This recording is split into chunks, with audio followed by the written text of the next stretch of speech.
കഴിഞ്ഞ 2000 വർഷങ്ങളിൽ അധികമായി ലോകം മുഴുവനുമുള്ള അധികമധികം ജനങ്ങൾ മശിഹ ആകുന്ന യേശുവിൻ്റെ സുവിശേഷം കേട്ടുകൊണ്ടിരിക്കുന്നു. സഭ വളർന്നുകൊണ്ടിരിക്കുന്നു.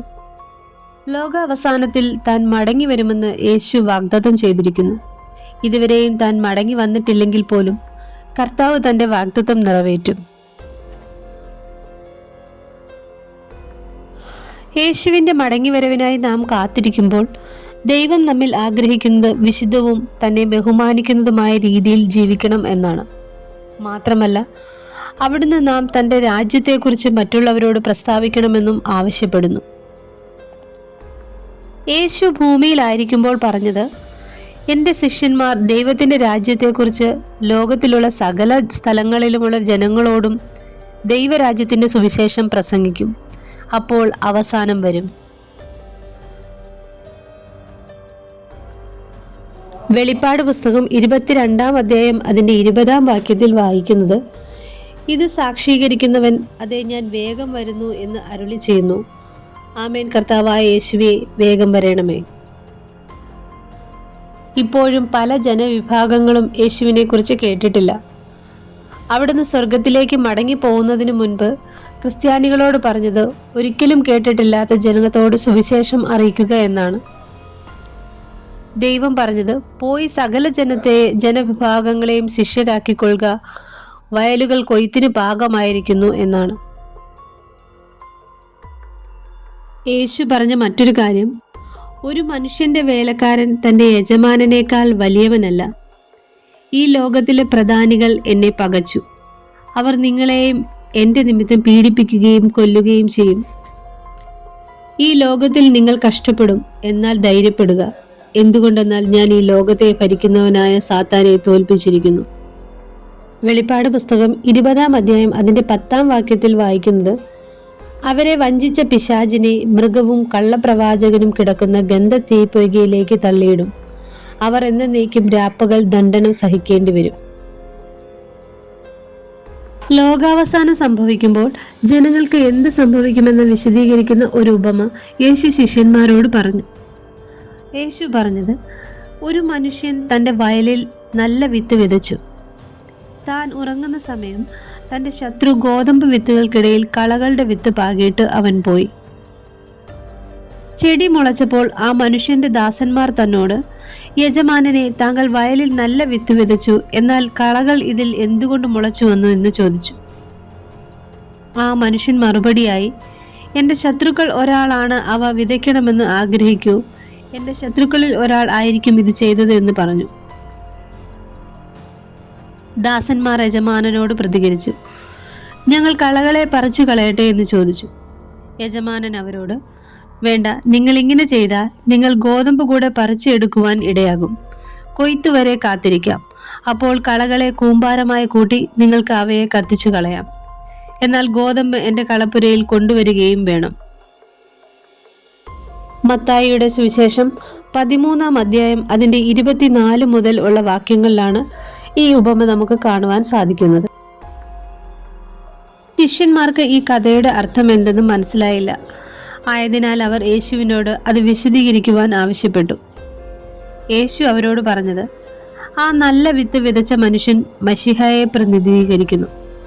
വയൽ ലോകത്തെ പ്രതിനിധീകരിക്കുന്നു. നല്ല വിത്ത് ദൈവത്തിൻ്റെ രാജ്യത്തിലെ ജനങ്ങളെ പ്രതിനിധീകരിക്കുന്നു. കളകൾ പിശാചിനോട് ബന്ധപ്പെട്ടവരെ പ്രതിനിധീകരിക്കുന്നു. ആ മനുഷ്യന്റെ ശത്രുവായ കളകൾ വിതച്ചവൻ പിശാചിനെ, കൊയ്ത്ത് ലോകത്തിന്റെ അവസാനത്തെയും കൊയ്ത്തുകാർ ദൈവത്തിന്റെ ദൂതന്മാരെയും പ്രതിനിധീകരിക്കുന്നു. ലോകാവസാനത്തിങ്കൽ ദൂതന്മാർ പിശാചിന് ഉൾപ്പെട്ടതായ സകല ജനങ്ങളെയും ഒരുമിച്ചു കൂട്ടും. ദൂതന്മാർ അവരെ ഭയങ്കരമായ തീയിലേക്ക് വലിച്ചെറിയും. അവിടെ ആ ജനങ്ങൾ കഠിനമായ ദുരിതങ്ങൾക്ക് അനുഭവിക്കുകയും കരയുകയും പല്ലുകടിക്കുകയും ചെയ്യും. എന്നാൽ നീതിമാന്മാരായ ജനങ്ങൾ, യേശുവിനെ പിൻപറ്റിയവർ, അവരുടെ പിതാവായ ദൈവത്തിൻ്റെ രാജ്യത്തിൽ സൂര്യനെ പോലെ ശോഭിക്കുകയും ചെയ്യും. യേശു പിന്നെയും പറഞ്ഞത്, ഈ ലോകം അവസാനിക്കുന്നതിന് തൊട്ടു മുൻപായി താൻ ഈ ഭൂമിയിലേക്ക് മടങ്ങി വരും. അവിടുന്ന് പോയതുപോലെ തന്നെ മടങ്ങി വരും. അതായത് തനിക്ക് ഒരു യഥാർത്ഥ ശരീരം ഉണ്ടായിരിക്കും. ആകാശമേഘങ്ങളിൽ വരും. യേശു മടങ്ങി വരുമ്പോൾ മരിച്ചുപോയ ഓരോ ക്രിസ്ത്യാനിയും മരണത്തിൽ നിന്ന് ഉയർത്തെഴുന്നേൽക്കുകയും ആകാശത്തിൽ തന്നെ എതിരേൽക്കുകയും ചെയ്യും. തുടർന്ന് ജീവനോടിരിക്കുന്ന ക്രിസ്ത്യാനികൾ മരിച്ചവരിൽ നിന്ന് ഉയർത്തെഴുന്നേൽക്കുന്നവരോട് കൂടെ ചേർന്ന് ആകാശത്തിൽ ഉയർത്തപ്പെടും. 1 തെസ്സലോനിക്കർ 4 അധ്യായം അതിൻ്റെ 13 മുതലുള്ള വാക്യങ്ങളിൽ വായിക്കുന്നത്: സഹോദരന്മാരെ, നിങ്ങൾ പ്രത്യാശയില്ലാത്ത മറ്റുള്ളവരെ പോലെ ദുഃഖിക്കാതിരിക്കേണ്ടതിന് നിദ്ര കൊള്ളുന്നവരെ കുറിച്ച് അറിവില്ലാതെ ഇരിക്കരുത് എന്ന് ഞങ്ങൾ ആഗ്രഹിക്കുന്നു. യേശു മരിക്കുകയും ജീവിച്ചെഴുന്നേൽക്കുകയും ചെയ്തു എന്ന് നാം വിശ്വസിക്കുന്നുവെങ്കിൽ അങ്ങനെ തന്നെ ദൈവം നിദ്ര കൊണ്ടവരെയും യേശു മുഖാന്തരം അവനോട് കൂടെ വരുത്തും. കർത്താവിൻ്റെ പ്രത്യക്ഷത വരെ ജീവനോടെ ശേഷിക്കുന്നവരായ നാം നിദ്ര കൊണ്ടവർക്ക് മുൻപാകുകയില്ല എന്ന് കർത്താവിൻ്റെ വചനത്താൽ നിങ്ങളോട് ഞാൻ പറയുന്നു. കർത്താവ് താൻ ഗംഭീരനാദത്തോടും പ്രധാന ദൂതന്റെ ശബ്ദത്തോടും ദൈവത്തിന്റെ കാഹളത്തോടും കൂടെ സ്വർഗത്തിൽ നിന്ന് ഇറങ്ങി വരികയും ക്രിസ്തുവിൽ മരിച്ചവർ മുൻപേ ഉയർത്തെഴുന്നേൽക്കുകയും ചെയ്യും. ജീവനോടെ ശേഷിക്കുന്ന നാം അവരോടൊരുമിച്ച് ആകാശത്തിൽ കർത്താവിനെ എതിരേൽക്കുവാൻ മേഘങ്ങളിൽ എടുക്കപ്പെടും. ഇങ്ങനെ നാം എപ്പോഴും കർത്താവിനോട് കൂടെ ഇരിക്കും.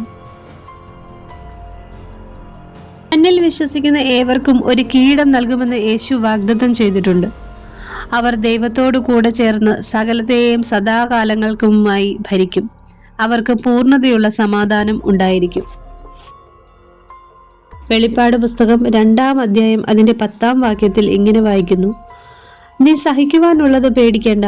നിങ്ങളെ പരീക്ഷിക്കേണ്ടതിന് പിശാച് നിങ്ങളിൽ ചിലരെ തടവിൽ ആക്കുവാൻ പോകുന്നു. 10 ദിവസം നിങ്ങൾക്ക് ഉപദ്രവം ഉണ്ടാവും. മരണപര്യന്തം വിശ്വസ്തനായിരിക്കുക.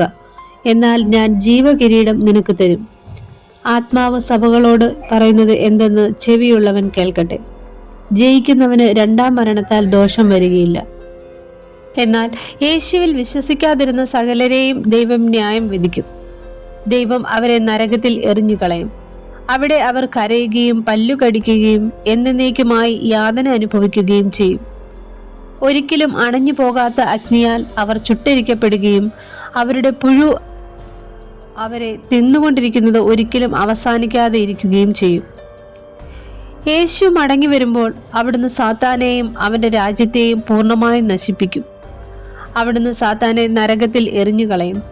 സാത്താൻ അവിടെ സദാകാലങ്ങൾക്കും ദൈവത്തെ അനുസരിക്കുന്നതിനേക്കാൾ അവനെ പിന്തുടർന്ന് തിരഞ്ഞെടുത്ത സകല ആളുകളോടും കൂടെ എന്നേക്കും അഗ്നിയിൽ എരിഞ്ഞുകൊണ്ടിരിക്കും. ആദാമും ഹവ്വയും ദൈവത്തെ അനുസരിക്കാതെ ഇരുന്നതും മൂലം ഈ ലോകത്തിൽ പാപം കൊണ്ടുവന്നു. ദൈവം അതിനെ ശപിക്കുകയും നശിപ്പിക്കുവാൻ തീരുമാനിക്കുകയും ചെയ്തു. എന്നാൽ ഒരു ദിവസം ദൈവം ഉത്കൃഷ്ടമായ ഒരു പുതിയ ആകാശവും ഒരു പുതിയ ഭൂമിയും സൃഷ്ടിക്കും. അത് പൂർണ്ണതയുള്ളതായിരിക്കും. യേശുവും തൻ്റെ ജനവും പുതിയ ഭൂമിയിൽ ജീവിക്കും. അവിടുന്ന് സകലത്തിന്മേലും സദാകാലത്തേക്കും ഭരണം നടത്തുകയും ചെയ്യും. ജനത്തിന്റെ കണ്ണുകളിൽ നിന്ന് സകല കണ്ണുനീരും തുടച്ചു കളയും. ആരും കഷ്ടപ്പെടുകയോ ഒരിക്കലും ദുഃഖിതരോ ആയിരിക്കുകയില്ല. അവർ വിലപിക്കുകയില്ല.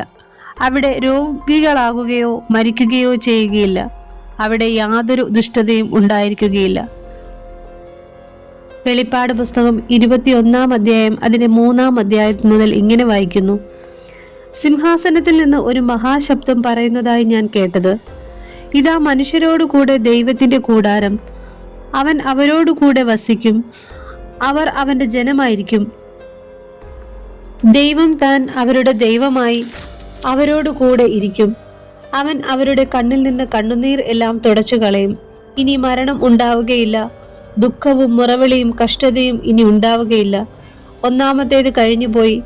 സിംഹാസനത്തിൽ ഇരിക്കുന്നവൻ, ഇതാ ഞാൻ സകലവും പുതുതാക്കുന്നു എന്ന് അരുളി ചെയ്യുന്നു. യേശു തൻ്റെ രാജ്യം നീതിയോടും സമാധാനത്തോടും ഭരിക്കും. അവിടുന്ന് തൻ്റെ ജനത്തോടു കൂടെ സദാകാലം ഉണ്ടായിരിക്കും.